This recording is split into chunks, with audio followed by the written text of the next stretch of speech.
Hello, everyone, and welcome to A Wish Come Clear's You Need to Read video interview series. And today I'm thrilled to be speaking with writer and blogger Addie Zierman. Addie is one of my all-time favorite authors, and she has published two beautiful memoirs, When We Were on Fire and Night Driving. And my copies are dog-eared and very much loved. So Addie writes about faith reimagined at her blog, addiezierman.com. So welcome, Addie. Thank you. Fun to be here. Thanks for taking the time. And I can't say enough good things.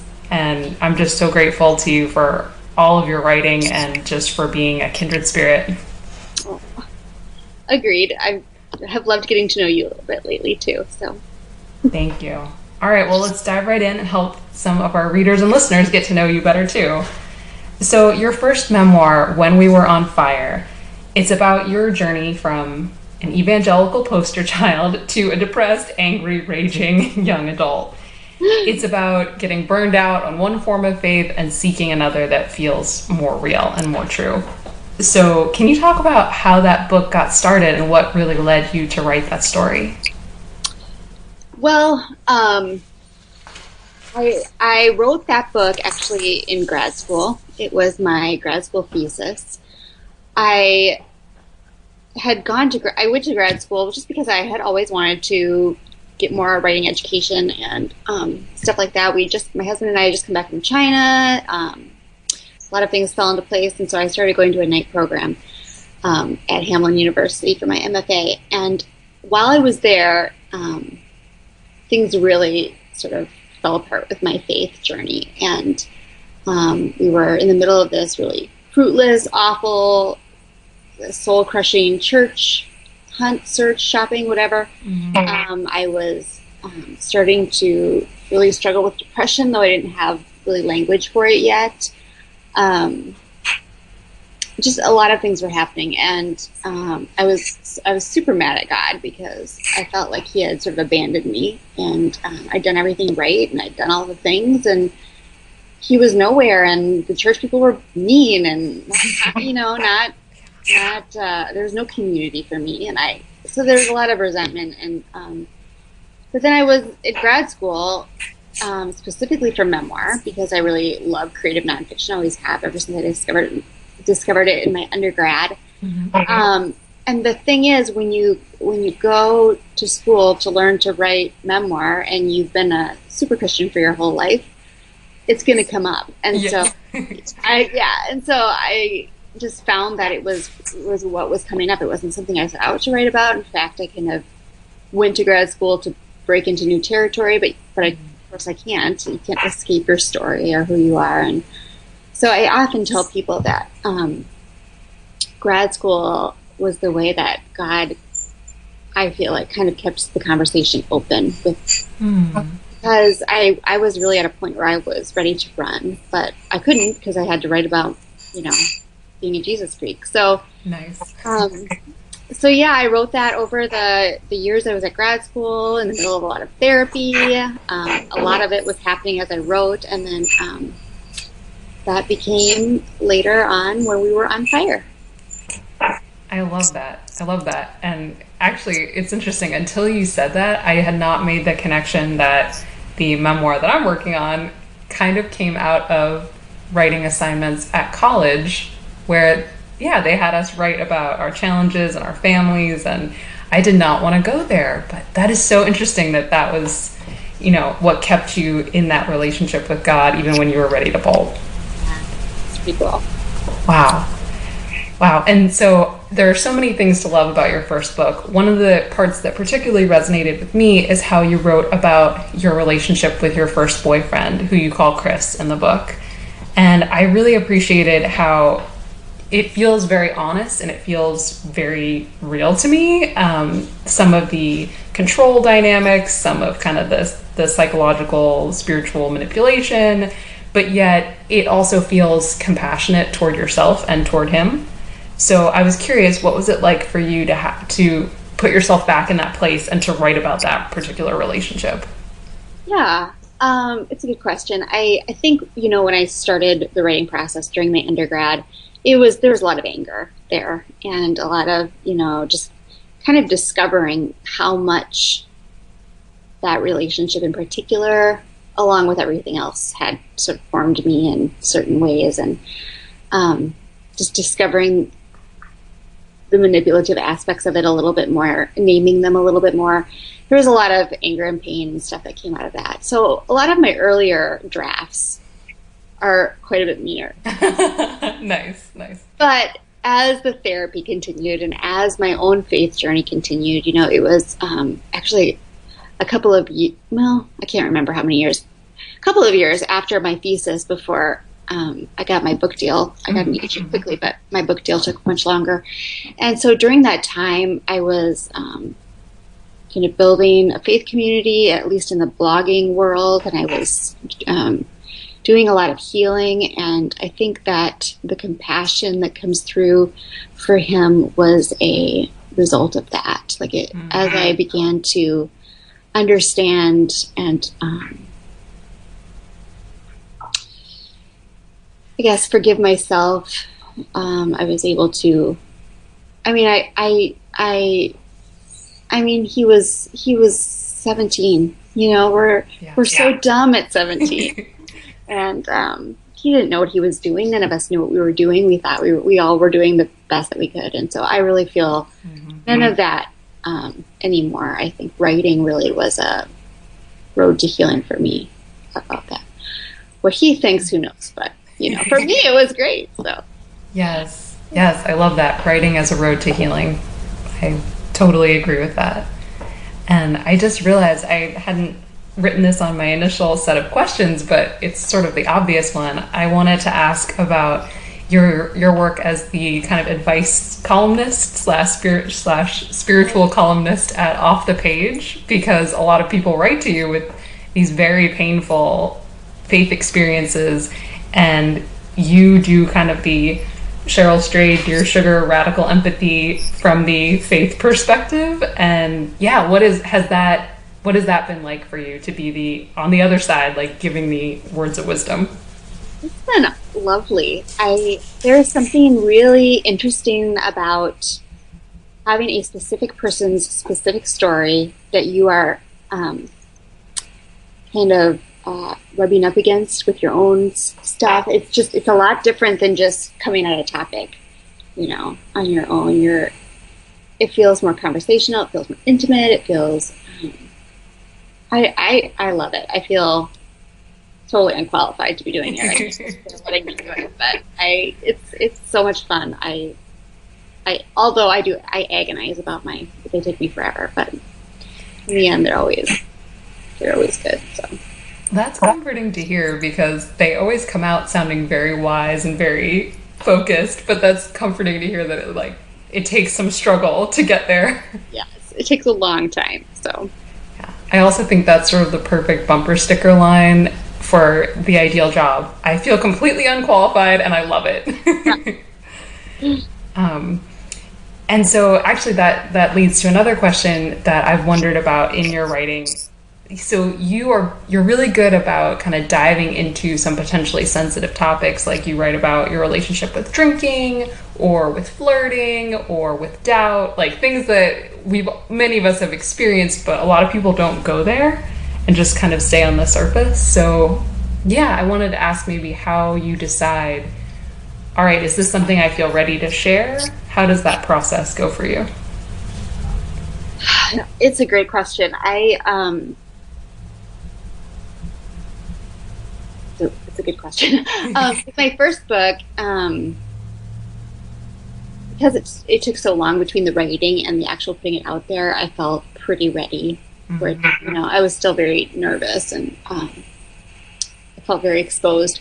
With my second book, I had gotten a 2-book deal, and so the second book was on such a accelerated timeline. And so I did feel like a lot of that stuff went out there before I was totally ready for it too. And so that was really hard. That was a big learning curve thing for me, and I'll do it differently next time, because it takes time to get yourself ready to share that stuff and to be okay with how people respond to it. I always would rather err on the side of sharing too much, just because I think that It gives us, when we are honest with each other, it gives us the courage to be honest with ourselves. I just think it's such an important part of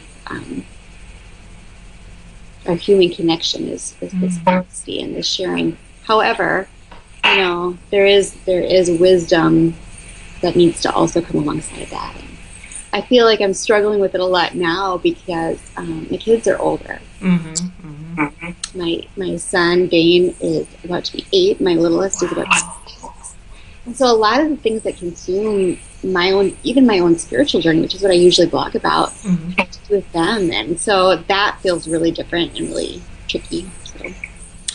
Yeah, exactly. It's easier if it's just, oh, this is a story about me and this experience that I had. But as soon as there are other players in the game, the complexity just ratchets up. But I love that concept of kind of erring on the side of being a little more open, because it reminds me of one of my favorite parts in your first book is you are visiting a church and trying to connect with people, and you're having a really rough time, and they're playing a get to know you game.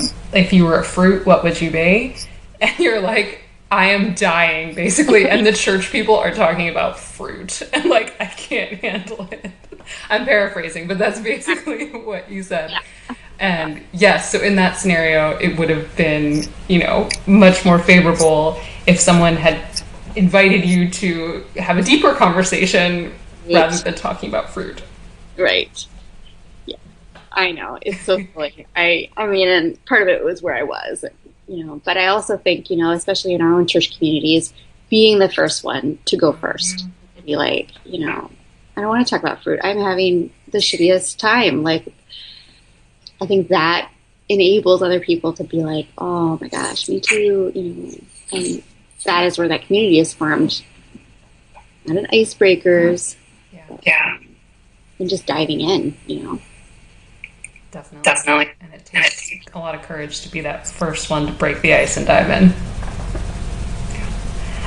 So you mentioned your second memoir, Night Driving, which is, if folks haven't read it, they need to, but it's about an epic road trip that you took with Dane and Liam when they were quite a bit younger. And along the way, you wrestle with questions about faith, doubt, light, darkness. An iPhone gets dropped into the toilet full of poop. It's wonderful. So if you could just introduce folks to how did you decide to take that trip, and then what led you to write about it?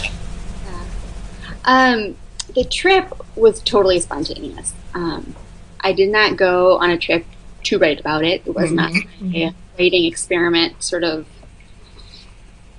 thing. It was the worst winter of all time in Minnesota. It was the year of the polar vortex. If you remember that, it affected us all, but especially in Minnesota, it was like out of control cold. And my depression was back, and I was so frustrated because I felt like I'd done so much work, you know, to get through, you know, and to be honest with myself and to heal. And for the love of God, why can't I get through this depression thing? And why am I, why do I always feel this way? And then I had this 4 and this 2-year-old, and they were just bananas. They were bouncing off the walls, and I was like drinking too much, and it was a problem. So I was like, you know what? If I'm going to be a stay-at-home mom, then like I'm going to go with the perks of that, and we're just going to go. And my husband, who's a big adventure guy, was like, do it. And so we did. And so, you know, I drove and I stayed with friends, and, you know, it seemed a lot better than it was in my head. And it was a really intense trip. And I think there is this part of me, especially growing up in a youth group culture, where it's like there's always this drive, if you're really feeling low, to go to the next thing. You know, your faith starts to settle, so you could go to a conference. Then it starts to settle, so you go to the beach missions trip, and then summer camp. And there's all these like, it's like this really unnatural highs and lows, you know, back and forth. And so it's my first inclination, you know, if I'm feeling this way, then I better go do something to fix it, you know. And so I think there was a part of me that was going to Florida for that. If I could just give myself a change of scenery, if I could just get to the warmth, if I can just get out of this house, out of this cold, then I'll find God again and it'll be fine and everything. And of course, that's not really how it works.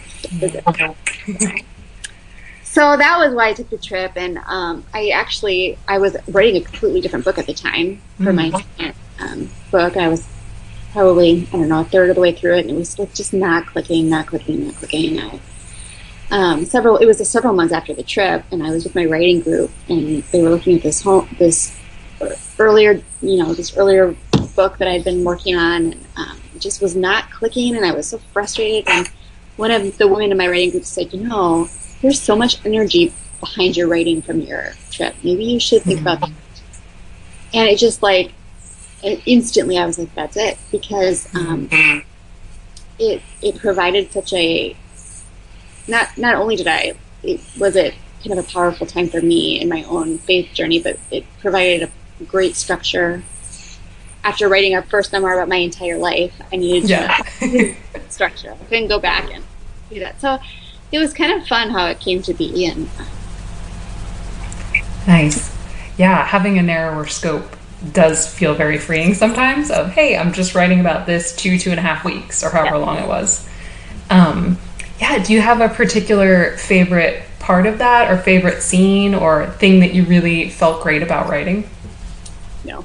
I have, because the book released so fast, I have a lot of mixed feelings about the book. I mean, yeah, I don't think I have favorite parts of any of my books. I think I look at it and I can see all the ripped out stitches and all the, it's just different, I feel like, for me as a writer. That makes complete sense. I realized if someone had asked me that question, I would have answered the same way, but yet I see yours as so oh my gosh, I'm obsessed with this part. Or, this one scene is everything to me. And you're like, no, all I see are the parts where maybe I could have done it differently, or Being a writer is all about the second guessing. It's brutal. Amen. Yes. Yes, that is so true.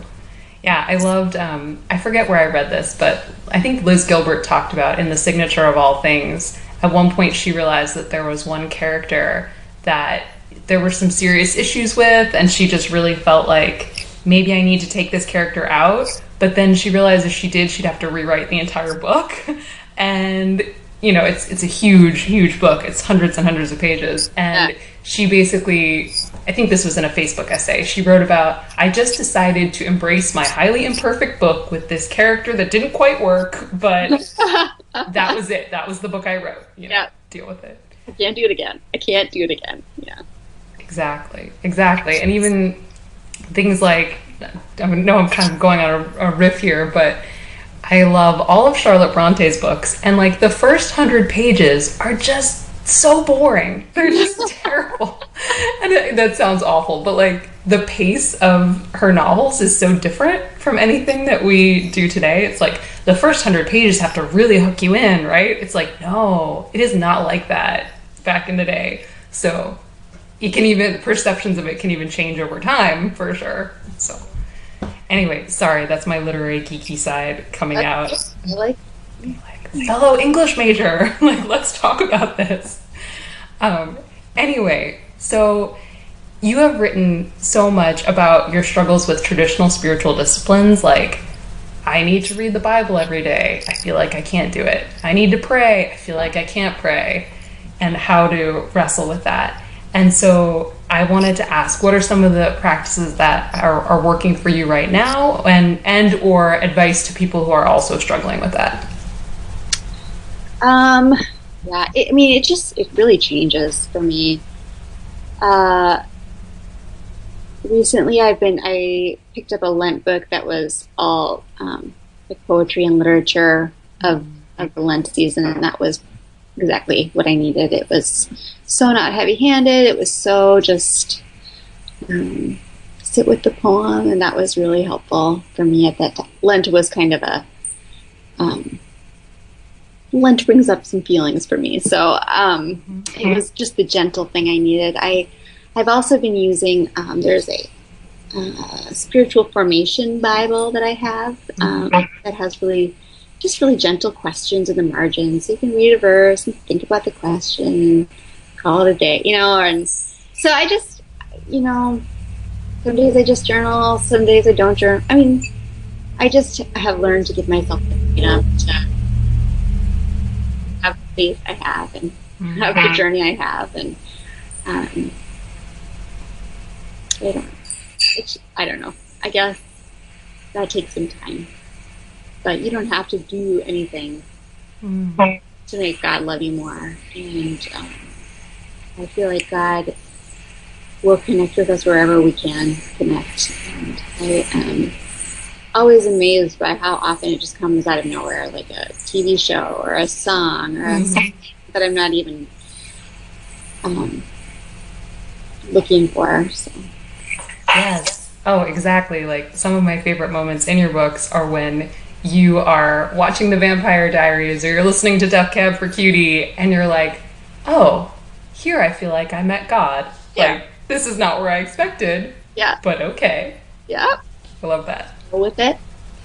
Yeah. And that also brings up with Lent and everything, this whole idea, I think you talk about it in Night Driving, where often there's this pressure, I need to feel a certain way, or I need to have some kind of religious experience at this time. And what I'm hearing you say is just kind of take the pressure off yourself of just have whatever experience you're having. Right. Yeah. Just learning to stop trying to muster it up.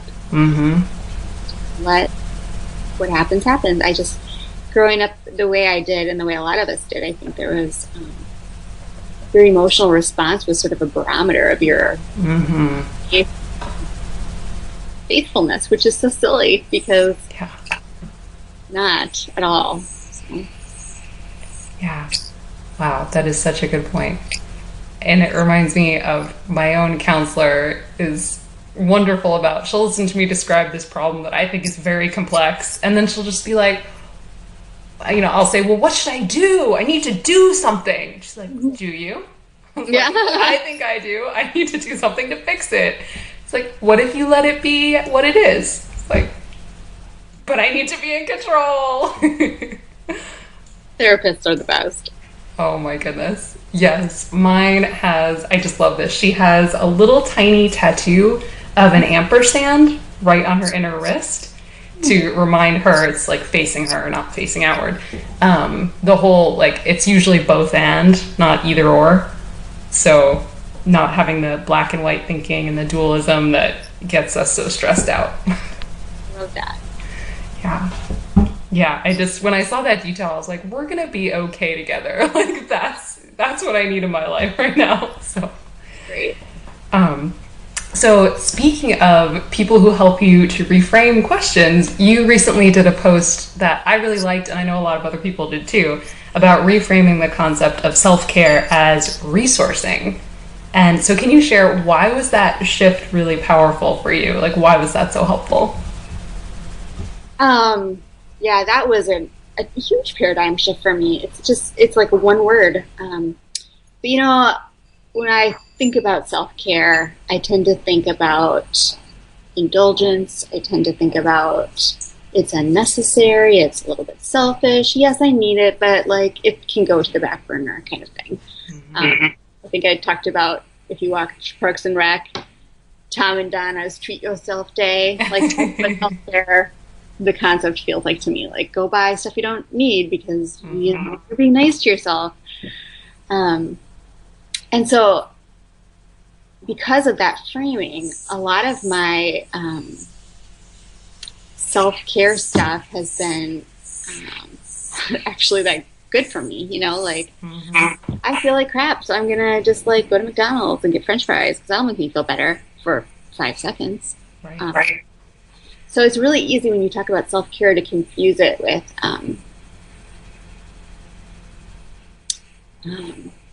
don't know. But anyway, so my spiritual director, she wasn't even trying to give me a new term for it. She just said the term resourcing. It's like a light switched on for me because resourcing is is more about giving yourself what you need to do, and resourcing is about taking care of yourself in a way that is healthy. And it has just been such a powerful concept for me. Like, what is resourcing versus what is not, and how do I build resourcing into my daily life in meaningful ways? So.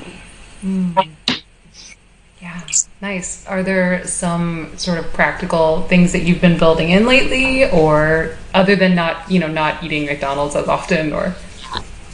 There have been a few things I've been doing more. I've been taking more time to do like webinars and online workshops and things that feed my writing life, and I've been taking more time to read because that feeds me. I've been my husband and I actually went on the Whole30, which was something I never thought I would do, but just learning to feed myself well, like physically feed myself good food that's healthy for me, and to learn the sweetness of that. It is so sweet. Fruit is so healthy, and it's and I have been missing it because I've been just stuffing all this, processed chocolate pretendness into my system. So, yeah, I'm still learning about it, but it's definitely a shift for me. So. Yeah. Oh, well, congratulations on that. I know that it's not easy to change habitual patterns. So, yeah, hats off to you on all of those things. So I also just wanted, just for fun, to let our listeners know that one of the things you're working on now is you are helping me to edit the draft of my book, which is also a memoir. So other than saving my life on a regular basis, what are you working on now? A writer's least favorite question. It is. Yeah. It is. I spent this was the first year that both my kids were at school full time. So that's been a big shift for me. And I spent the first part of this year, this school year, just really feeling guilty that I wasn't being more productive with all this spacious time. But as I've come into this understanding of resourcing, I'm giving myself a little bit more space to just breathe and nourish my creativity and play around with stuff. And it was really that fast turnaround with that second book was just really hard. And blogging as much as I have, I haven't been doing it as much lately, but blogging as much as I have for as long as I have, it's been kind of a lot. So I'm doing a little more resting than I thought I would be doing, a little more reading, a little more stuff like that. I am working on a little fiction, which has been a fun project. I need a little time before I write another memoir, I think. Sure. We need to live some more life now. So yes. But I have some other ideas in mind. I feel like I'm getting inspired again, which feels great. So I'm just taking my time. I'm so glad to hear that. I'm really excited to read the future fiction someday, because I feel like so many of my favorite spiritual writers, we have Madeline L'Engle or Frederick Buechner, like they all have done the memoir and they do the fiction. So I'm very excited for that. But that it takes a lot of courage to allow yourself that space and that resourcing. And I totally have that. I need to be productive and I need to be producing this much. And it's like, well, what if you gave yourself time? And what if you didn't feel like a crazy person while you were working? Wouldn't that be great too? Especially when you're a goal-oriented person. To just... But, creativity is so... it's just a slow process. And you can't really rush it. I mean, any writer knows you sit down and think you're going to get something done, and then you delete a whole chapter. It's just like 1,000 steps back. And so I think trying to make peace with that process is important. Very, very. Yeah. Oh, I'm sorry. I didn't mean to interrupt, but just the what you shared about your second memoir of like I was a third of the way through, and then I realized, oh wait, this isn't actually the book I'm supposed to write. Not right Right? now. Yeah. Fun times. Yeah. But yeah, having the integrity to do that and just be like, I know I put a lot into this. I know I have a lot of pages saved on my computer, but I have to just trust that, that's what I needed to do to get here. Right. Right. So, um, so last question, hypothetical. If you could travel back in time and give any words of wisdom to your younger self, is there anything in particular that you would tell her? I never know what to say on this question. People ask it a lot. Ah, I was what? Have you watched 13 Reasons Why on Netflix yet? I haven't, but I know the plot line. Like I've read about what it's about. Well, this has nothing to do with the plot line, but there was this one moment, and the main character kid gets drunk for the first time, and he shows up at home, and he's a mess, and he pukes all over the table, and then the next morning his dad comes in, and he's like, "How you feeling?" And he's like, "Bad." Not good. And his dad's like, there's an important lesson in a hangover. And the kid's like, what, don't drink? And the dad goes, no, you'll drink. It happens. And then he talks about the lesson of the hangover is that actions have consequences. But I just love that. You'll drink. It happens. You'll sin. It happens. You'll screw up. It happens. I think, especially my particular experience of the evangelical on fire faith stuff, your personal piety and purity was so tied up in your relationship with Jesus. And so, like, Yes. if one failed, then, and it made me a really fearful person. It made me a very compassionate person. When, close friends, for example, did not wait for their wedding night to, I didn't know what to do with that because in my mind it was so tied up to my relationship with God. I wish somebody would have said to me,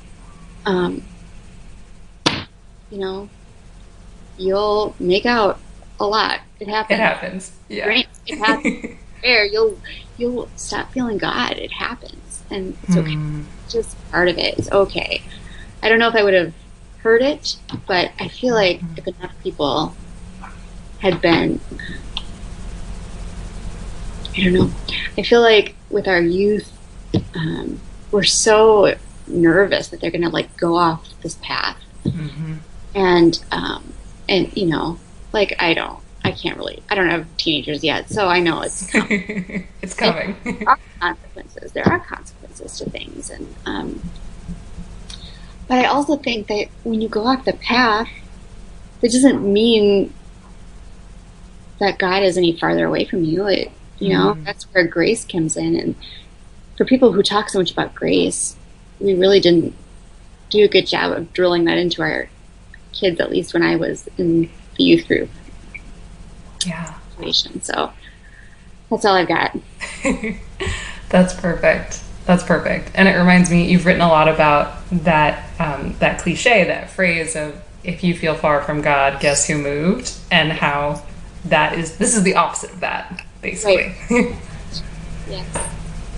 Yeah. Well, I think you are going to enjoy, there's a scene in my current draft where one of my best friends, Brooke, is comforting me because I am freaking out about I've taken too many shots. I've made out with someone. Oh my God, now I'm the worst person in the world and I don't deserve to live and everything. And this is in college. This is a long time ago. And, I am just castigating myself. I'm so broken up about this and just very, very harsh and very judgmental. And there's no grace there. And I will never forget her just looking at me and going, I don't think God is mad at you. Yes. And I was like, really? This was shocking to me. She's like, I'm not mad at all. And she's like, I think God is, he's got it covered, bigger than me, that kind of thing. And I was like, that's very comforting. I wish I could believe that. Like, that's really nice. So, yeah, that's one of those, you learn so much more sometimes by, obviously you don't want to have to go off the path and deal with the hangover and everything, but I don't know that I would have learned that another way. Exactly. Exactly. So, wow. Okay, I could talk to you all day, clearly. But Yeah. anything else that you want to add? Any stories you want to tell, or things that we didn't cover? And, yeah. Yeah. I'm so, I stayed up all night painting my kids' rooms, so I'm like, Yes, and before we started, you had panned out and showed me all of the kids' toys that you were organizing. So I yeah. know you have a full plate. There's plenty to deal with at the Zierman house right now. Oh, Um, I do that, but it's fine. but Oh, I yeah. just organized the whole house in one day.